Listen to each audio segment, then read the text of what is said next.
तो आज का हमारा प्लान क्या है? सबसे पहले प्रसाद जी के गीत, फिर हम देखेंगे निराला की सरोज स्मृति और आखिर में अज्ञे की कविताएं। हर चैप्टर की समरी, इंपॉर्टेंट पॉइंट्स और जो थीम्स एग्जाम में आती हैं सब फटाफट कवर करेंगे। तो रेडी हो? चलो शुरू करते हैं। तो चलिए शुरू करते हैं पहले चैप्टर से। ये है जयशंकर प्रसाद के गीत और इसमें हम उनकी दो बहुत ही मशहूर पोएम्स को समझेंगे। तो जयशंकर प्रसाद जी जो हैं वो छायावाद के, आप समझ लो, एक मेजर पिलर हैं। उनकी राइटिंग्स में ना इंडियन कल्चर और हिस्ट्री का जो प्राइड है वो साफ दिखता है। और ये जो दोनों पोएम्स हम पढ़ने वाले हैं ये उनके फेमस प्लेज स्कंदगुप्ता और चंद्रगुप्ता से ली गई हैं। ओके, तो पहला गीत है देवसेना का गीत। इसकी स्टोरी काफी टचिंग है। देवसेना जो मालवा के राजा की बहन है वो स्कंदगुप्त से प्यार करती है, लेकिन एक वन साइडेड लव स्टोरी है क्योंकि स्कंदगुप्त किसी और से प्यार करते हैं। फिर देश को बचाने में देवसेना की पूरी फैमिली शहीद हो जाती है। वो बिल्कुल अकेली पड़ जाती है और अपनी पूरी लाइफ देश की सेवा में लगा देती है। और फिर लाइफ के आखिरी पड़ाव में जब स्कंदगुप्त उनके पास लौट कर आते हैं ना, तो देवसेना उन्हें मना कर देती है। तो इसमें अनरिक्वाइटेड लव और देश के लिए सैक्रिफाइस, ये दो सेंट्रल थीम्स हैं। अब आते हैं दूसरे गीत पर, कॉर्नेलिया का गीत। ये गीत कौन गा रहा है? ये गा रही है कॉर्नेलिया, जो सिकंदर के सेनापति सेल्यूकस की बेटी है। सोच के देखो, एक फॉरेनर की आंखों से इंडिया कैसा दिखता है। वो इंडिया की खूबसूरती और ग्रेटनेस को डिस्क्राइब करती है। वो कहती है कि भारत एक ऐसा देश है जो अनजान लोगों को भी शेल्टर देता है, सहारा देता है। इसकी जो सबसे फेमस लाइन है ना, अरुण या मधुमेह देश हमारा, वो इंडिया के इसी प्राइड को शो करती है। तो यहाँ पर एग्जाम के लिए सबसे इंपॉर्टेंट पॉइंट क्या है? इन दोनों गीतों का कंपैरिजन। बिल्कुल ध्यान से सुनो। देवसेना का गीत है वेदना यानी दर्द और सैक्रिफाइस के बारे में, जबकि कार्नेलिया का गीत क्या है? वो इंडिया के गौरव और सुंदरता की तारीफ है। सिंपल वर्ड्स में एक का टोन है सैड, मेलनकॉलिक, और दूसरे का टोन है proud and full of admiration. चलिए अब बढ़ते हैं अपने अगले चैप्टर की तरफ। ये है सूर्यकांत त्रिपाठी निराला जी की एक बहुत ही पर्सनल, बहुत ही इमोशनल कविता सरोज स्मृति। निराला जी भी छायावाद के एक बहुत बड़े पिलर थे। उन्हें मुक्त छंद यानी फ्री वर्स पोएट्री का पायनियर भी माना जाता है। लेकिन उनकी पर्सनल लाइफ बहुत ट्रेजेडीज से भरी थी। पहले माँ, फिर पत्नी, फिर पिता, एक के बाद एक सब उन्हें छोड़कर चले गए। और आखिर में जब उनकी बेटी सरोज की मौत हुई तो वो अंदर से बिल्कुल टूट गए। और यही गहरा दुख इस कविता का बेस है, इसकी नींव है। तो सरोज स्मृति है क्या? असल में ये एक शोक गीत है, एक लमेंट जो निराला जी ने अपनी 18 साल की बेटी सरोज की डेथ पर लिखा था। इस कविता में ना आपको एक पिता का दुख, उनका गिल्ट, सब कुछ साफ साफ दिखेगा। उन्हें लगता है कि वो अपनी बेटी के लिए एक फादर की ड्यूटीज ठीक से पूरी नहीं कर पाए। वो उसकी शादी को भी याद करते हैं जो उन्होंने बहुत ही सिंपल तरीके से की थी, बिना किसी दिखावे या परंपरा के। और ये लाइन, दुख ही जीवन की कथा रही, क्या कहूँ आज जो नहीं कही, ये लाइन इस कविता की बल्कि निराला जी की पूरी जिंदगी की, आप कह सकते हो, आत्मा है। सिर्फ इस एक लाइन में उनकी पूरी लाइफ का स्ट्रगल, दुख और हेल्पलेसनेस सब कुछ आ जाता है। एग्जाम में ये लाइन एक्सप्लेन करने के लिए आने के बहुत हाई चांसेस हैं, तो इस पर जरूर ध्यान देना। तो एग्जाम के लिए इसका मेन थीम क्या है? देखो, ये सिर्फ पर्सनल लॉस के बारे में नहीं है। ये एक पिता का स्ट्रगल है, समाज के खिलाफ, अपनी किस्मत के खिलाफ। ये एक ऐसे लाचार पिता की कहानी है जिसे लगता है कि वो अपनी बेटी के लिए कुछ भी नहीं कर सका। ओके, तो चलिए आगे बढ़ते हैं। हमारा तीसरा और आखिरी चैप्टर है अज्ञे जी की दो छोटी छोटी लेकिन बहुत ही डीप मीनिंग वाली कविताएं। अज्ञे जी, इन्हें हिंदी पोएट्री में प्रयोगवाद का पायनियर माना जाता है, मतलब नए नए एक्सपेरिमेंट्स करने वाले। उनकी पोएम्स में आपको इंडिविजुअलिज्म, ह्यूमन साइकोलॉजी और फिलोसॉफिकल आइडियाज, इन पर बहुत फोकस मिलेगा। और हाँ, उन्होंने ही तार सप्तक ट्रेडिशन शुरू की थी, जो मॉडर्न हिंदी पोएट्री के लिए एक माइलस्टोन है। अब उनकी पहली कविता समझने से पहले दो वर्ड्स का मतलब समझना सुपर इंपॉर्टेंट है, व्यष्टि और समष्टि। सिंपल है, व्यष्टि मतलब इंडिविजुअल, एक अकेला इंसान, जिसे इस पोएम में दीप यानी एक दिया कहा गया है। और समष्टि मतलब कलेक्टिव यानी पूरी सोसाइटी, जिसे यहाँ पंक्ति यानी एक कतार या रो कहा गया है। तो जो पहली कविता है ये दीप अकेला, उसमें दीप जो है वो एक टैलेंटेड सेल्फ रिस्पेक्टिंग इंडिविजुअल का सिंबल है। अज्ञेय जी कहते हैं कि ये अकेला दीपक भले ही कितना भी गुणवान हो, इसे पंक्ति में यानी सोसाइटी में मिल जाना चाहिए। क्यों? क्योंकि जब एक इंडिविजुअल अपनी खूबियों के साथ सोसाइटी से जुड़ता है ना, तो उस इंडिविजुअल की भी वैल्यू बढ़ती है और सोसाइटी की भी ताकत बढ़ती है। अब आते हैं उनकी दूसरी कविता पर, मैंने देखा एक बूंद। इस कविता का कोर आइडिया पता है क्या है? एक पल, बस एक छोटा सा पल, और उसमें पूरी जिंदगी का सार, पूरी लाइफ का एसेंस मिल जाना। इसमें पोइट क्या कहते हैं? वो कहते हैं कि मैंने देखा समुंदर से एक बूंद उछली और एक पल के लिए डूबते हुए सूरज की रोशनी में चमक उठी। बस वो एक पल, उस एक पल ने उस बूंद को उसकी अलग आइडेंटिटी दे दी, उसे इस डर से आज़ाद कर दिया कि वो तो समुंदर में मिलकर खत्म हो जाएगी। तो बेसिकली ये कविता उस एक पल की इम्पोर्टेंस, क्षण का महत्व, इसके बारे में है। तो यहाँ भी एक कंपैरिजन बनता है। दोनों पोएम्स का मैसेज बिल्कुल अलग है। ये दीप अकेला कहती है कि इंडिविजुअल को सोसाइटी के साथ मिलकर ही सार्थकता मिलती है, यानी व्यष्टि का समष्टि में विलय। वहीं दूसरी तरफ मैंने देखा एक बूंद उस एक अकेले पल की आज़ादी को, उसकी इम्पोर्टेंस को सेलिब्रेट करती है। एक कहता है मिल जाओ, दूसरा कहता है एक पल के लिए अलग होना भी जरूरी है। ओके, तो हमारा पहला चैप्टर है बनारस, जिसे लिखा है केदारनाथ सिंह जी ने। देखिए, ये कविता सिर्फ एक शहर का डिस्क्रिप्शन नहीं है, ये बनारस की सोल, उसके यूनिक कैरेक्टर को कैप्चर करती है। कविता की ये पहली लाइंस ही देखो, ये जो धीरे धीरे होना है ना, ये सिर्फ स्लोनेस नहीं है, ये बनारस की कलेक्टिव रिदम है, एक सामूहिक लय। कवि कहते हैं कि इसी धीमी गति ने, इसी वाइब ने पूरे शहर को सदियों से एक साथ, एक सूत्र में बांध कर रखा है। यहाँ हर चीज अपनी ही रफ्तार से होती है, कोई जल्दबाजी नहीं। अच्छा, एग्जाम के लिए ये पॉइंट्स एब्सोल्युटली क्रूशियल हैं। पहला, बनारस का कैरेक्टर, जो एंशिएंट भी है और स्पिरिचुअल भी। दूसरा, शहर की वही धीरे धीरे वाली लय। तीसरा, लाइफ एंड डेथ का कोएग्जिस्टेंस, मतलब एक तरफ गंगा आरती का स्पिरिचुअल उजाला है, तो दूसरी तरफ घाट पर जलती चिताओं की हार्श रियलिटी। और चौथा, ये ब्यूटीफुल लाइन, खाली कटोरों में वसंत का उतरना, जिसका मतलब है कि यहाँ भिखारियों के खालीपन में भी, उनकी डिस्पेयर में भी एक नई उम्मीद की शुरुआत दिखती है। सो इस चैप्टर का मेन टेक अवे क्या है? वो है बनारस का अक्खड़पन, मतलब उसका मस्त मौला केयफ्री स्वभाव। ये शहर दुख, सुख, जीवन, मृत्यु, हर चीज को एक साथ एक्सेप्ट करके अपनी ही धुन में मगन रहता है। चलिए, अब अगले पड़ाव की ओर बढ़ते हैं। वसंत आया कविता को समझने से पहले उसके कवि रघुवीर सहाय को समझना बहुत बहुत जरूरी है। अक्सर कवि के परिचय से भी क्वेश्चंस आ जाते हैं। तो रघुवीर सहाय जी, इनका जन्म लखनऊ में हुआ था और इंटरेस्टिंगली वो पेशे से एक जर्नलिस्ट थे और उनकी पत्रकारिता का असर उनकी कविताओं में साफ साफ दिखता है। वो नई कविता दौर के एक इम्पोर्टेंट कवि थे जिनकी लैंग्वेज बहुत ही सिंपल, आम बोलचाल वाली थी और उनकी कविताओं का मेन फोकस क्या था? आम आदमी का जीवन और उसकी प्रॉब्लम्स। उनके कुछ मेजर वर्क्स हैं सीढ़ियों पर धूप में, आत्महत्या के विरुद्ध और लोग भूल गए हैं। ये जो लास्ट वाली है ना, लोग भूल गए हैं, इसके लिए उन्हें इंडिया का one of the most prestigious literary award, साहित्य अकादमी पुरस्कार भी मिला था। ये पॉइंट 1 मार्क क्वेश्चंस के लिए बहुत इंपॉर्टेंट है, तो इसे जरूर याद रखना। तो शॉर्ट में कहें तो रघुवीर सहाय जी जनता के कवि थे, एक पोएट ऑफ द पीपल। उनकी पत्रकार वाली पैनी नज़र आम आदमी की तकलीफों को देखती थी और उनकी कलम उसे आवाज देती थी। तो अब आते हैं चैप्टर 3 पर, वसंत आया। अब जब हम रघुवीर सहाय जी की स्टाइल को समझ चुके हैं तो इस कविता को समझना और भी आसान हो जाएगा। ये कविता उनकी स्टाइल का एक परफेक्ट एग्जाम्पल है। सीरियसली, इस कविता का सेंट्रल आइडिया बहुत ही इंटरेस्टिंग और थॉट प्रोवोकिंग है।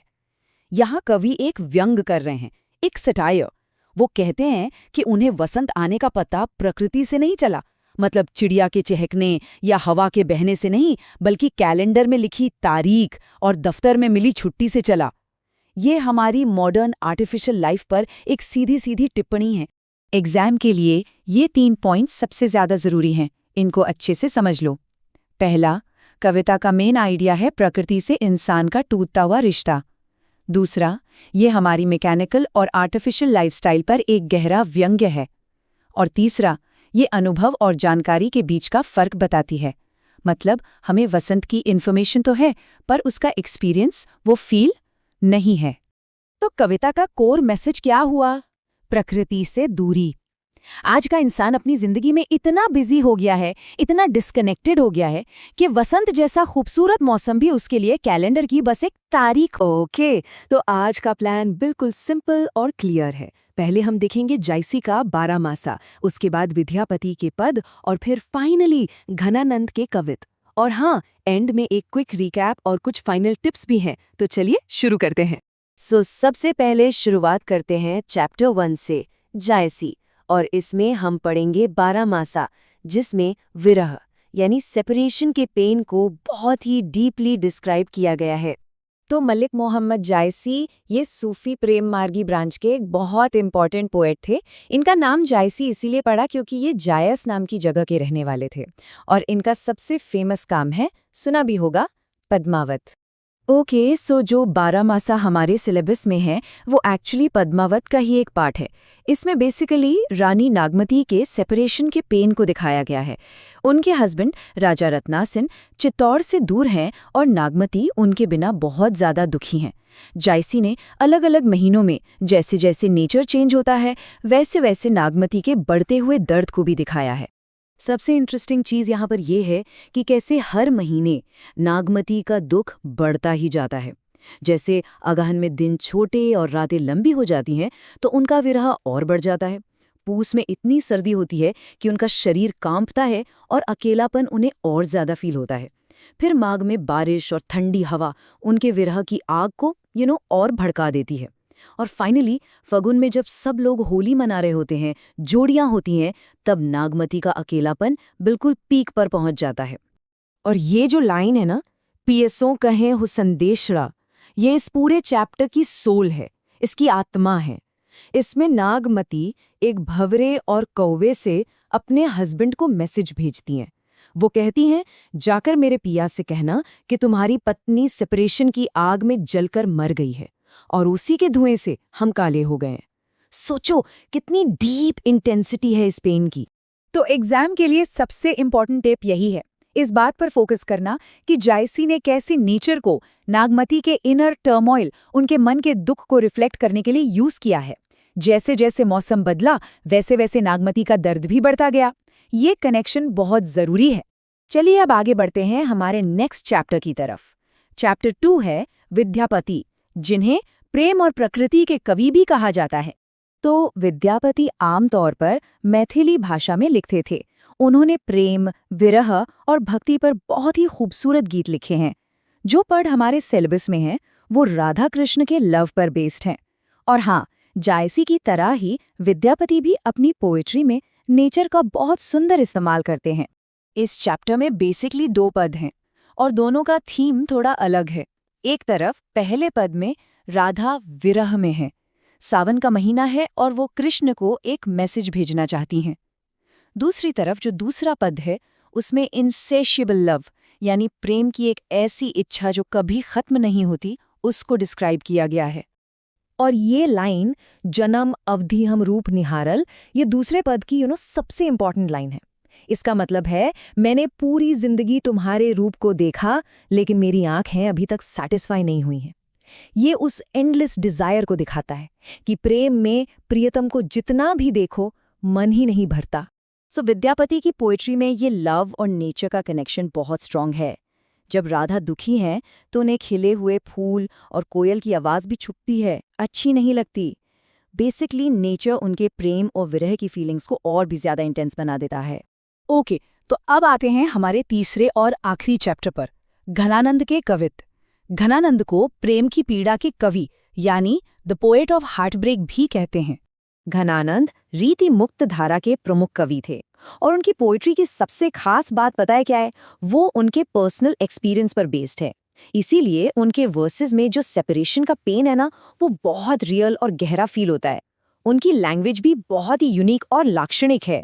तो पहले कवित का जो मेन आइडिया है वो है द एगनी ऑफ वेटिंग। कवि यहाँ अपने प्रिय के लौटने का इंतजार कर रहे हैं। उन्होंने आने का प्रॉमिस तो किया था लेकिन वो आए नहीं और ये इंतजार कवि को अंदर से खाए जा रहा है। और इस लाइन पर जरा गौर कीजिए, कहीं कहीं आवन छबीले मन भावन को। इसका मतलब है कि कवि अपने मन को बार बार ये कहकर समझा रहे हैं कि उनके प्रिय आएंगे। वो उनके आने के वादे को, उस प्रॉमिस को बार बार याद करके उसको रिस्पेक्ट दे रहे हैं और बस उसी के सहारे जी रहे हैं। ये उनकी डीप लॉन्गिंग और होप को शो करता है। अब दूसरे कवित का जो की आइडिया है वो है the silence of the beloved. यहाँ पर कवि अपने प्रिय की खामोशी से, उनके साइलेंस से बहुत फ्रस्ट्रेटेड है। वो कहते हैं, मैं कब से पुकार रहा हूँ लेकिन तुम सुन ही नहीं रही हो।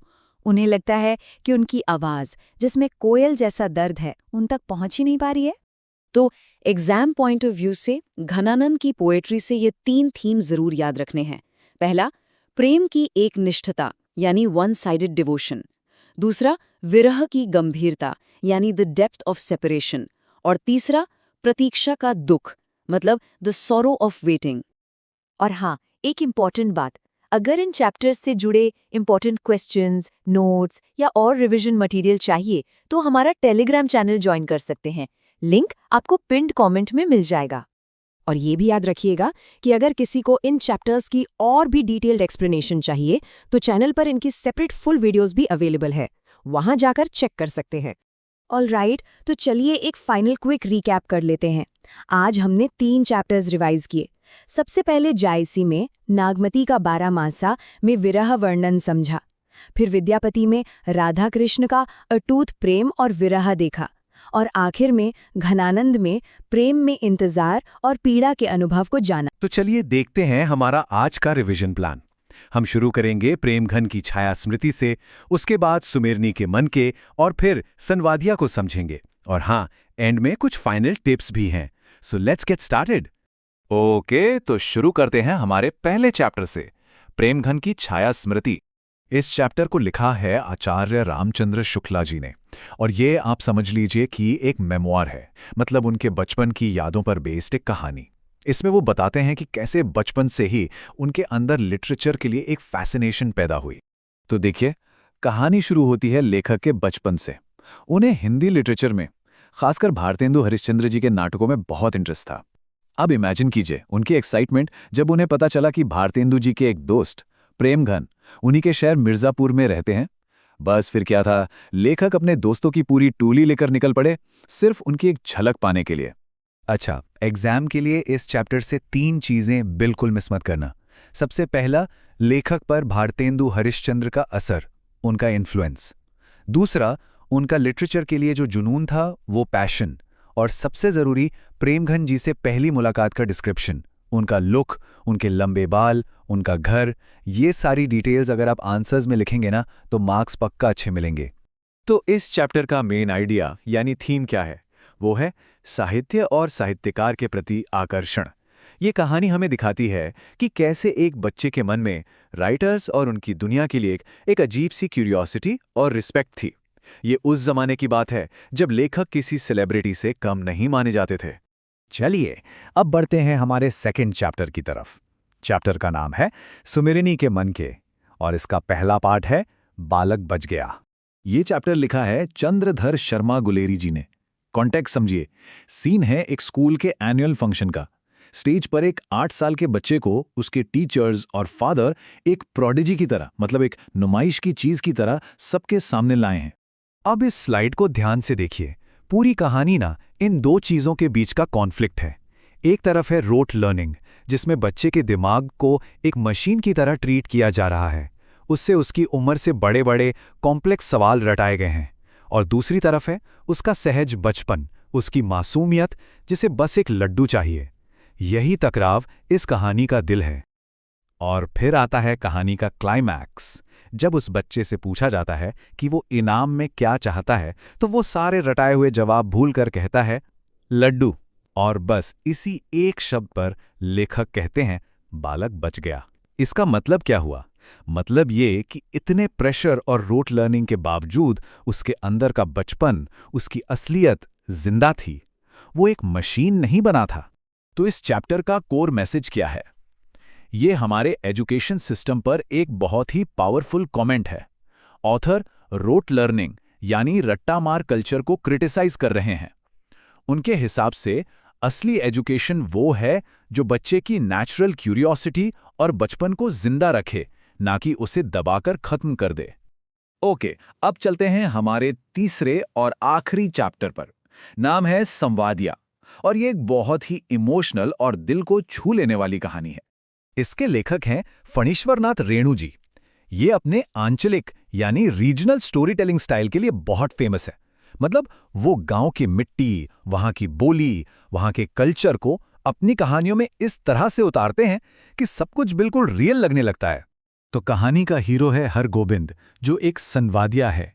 संवादिया मतलब वो इंसान जो मैसेजेस यानी संवाद एक जगह से दूसरी जगह पहुंचाता है। अब जब पोस्ट ऑफिस का ज़माना आ गया है तो उसे हैरानी होती है कि उसे क्यों बुलाया गया है।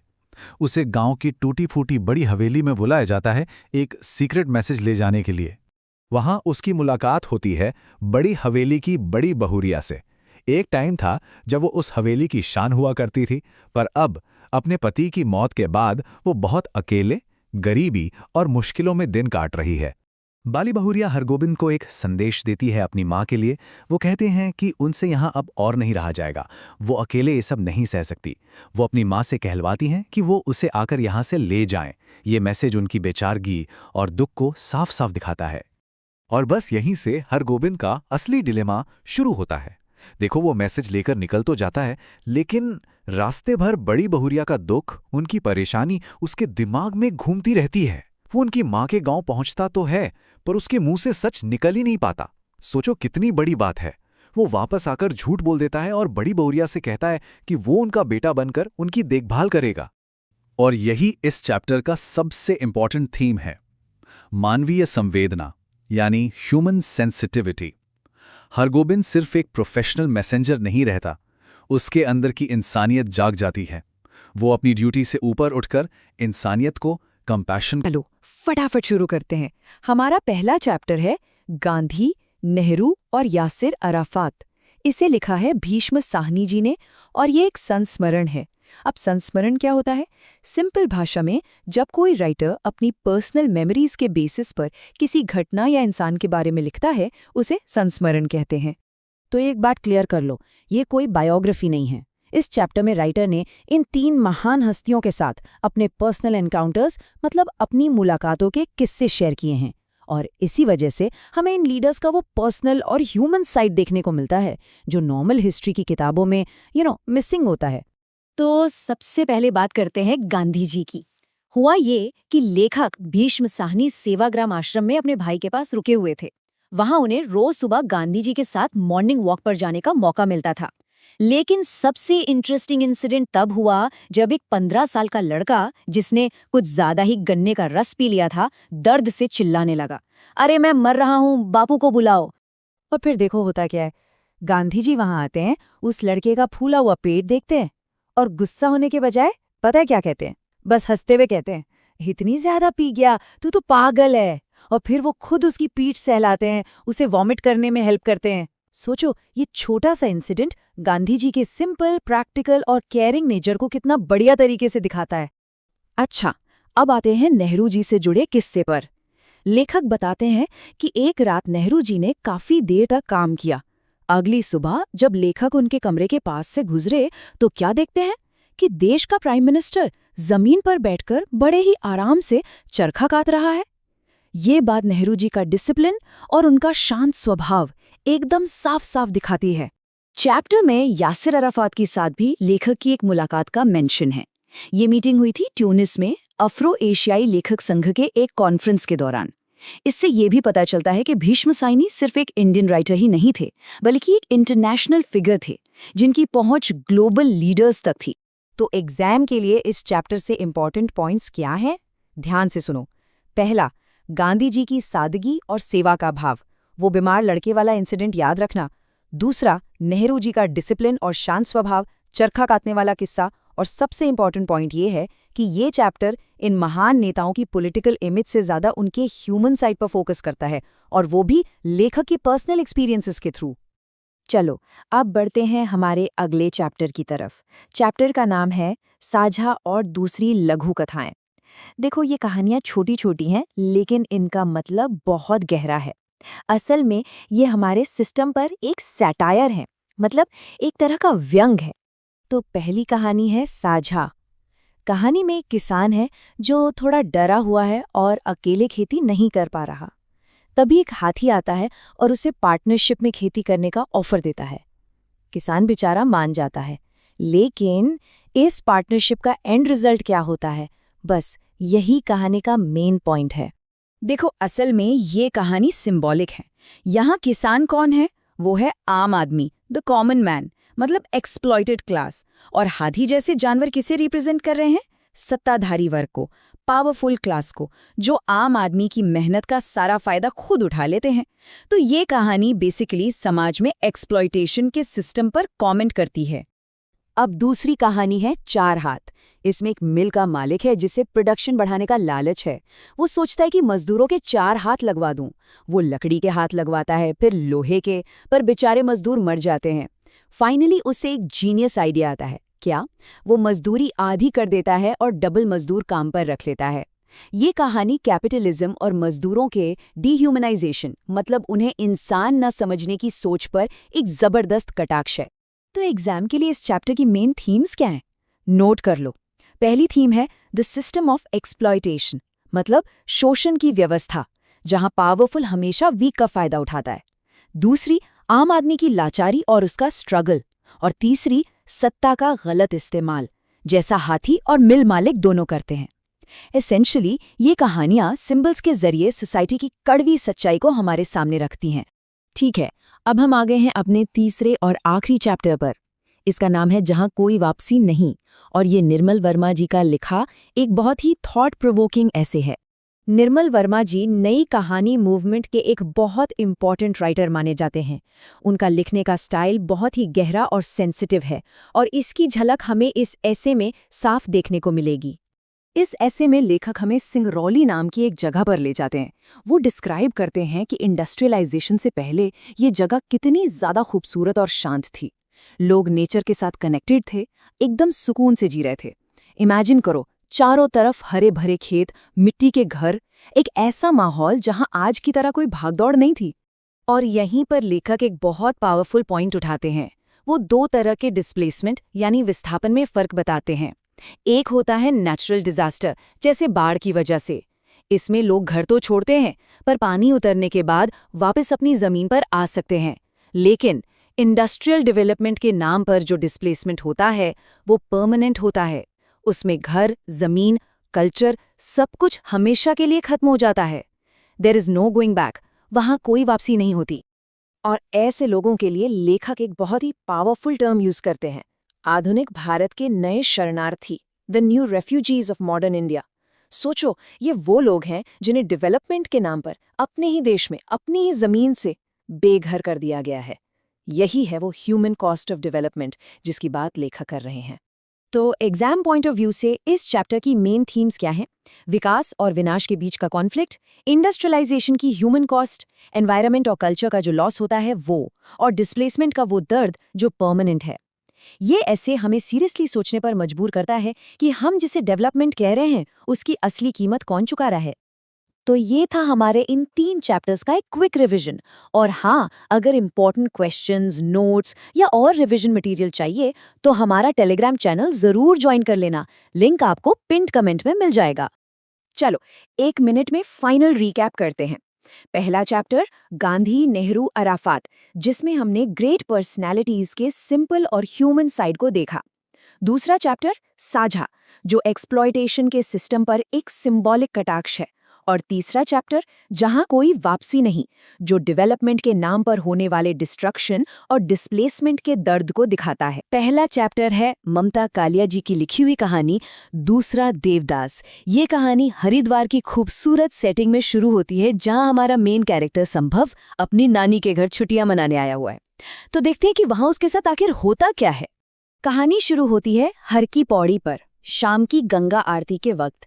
माहौल एकदम डिवोशनल है, चारों तरफ लोगों की भीड़ है, और ठीक उसी वक्त संभव की नज़र एक अनजान लड़की पर पड़ती है। उनके बीच कोई बातचीत नहीं होती, बस एक, आप कह सकते हैं, एक अनजानी सी पहली मुलाकात है। और बस यही आता है कहानी का टर्निंग पॉइंट। एक पुजारी भीड़ में गलती से संभव और उस लड़की को एक कपल समझ लेता है और उन्हें ये आशीर्वाद दे देता है। ये छोटा सा मोमेंट ही पूरी कहानी का प्लॉट ट्रिगर करता है। इसलिए एग्जाम के लिए ये बहुत इंपॉर्टेंट है, क्योंकि इसी इंसिडेंट से कैरेक्टर का ट्रांसफॉर्मेशन शुरू होता है। अब देखिए, पुजारी के बात सुनते ही वो लड़की घबराकर वहां से चली जाती है। संभव परेशान होकर उसे भीड़ में ढूंढने लगता है, लेकिन वो कहीं नहीं मिलती। इसके बाद वो अनजान लड़की उसके मन में बस जाती है।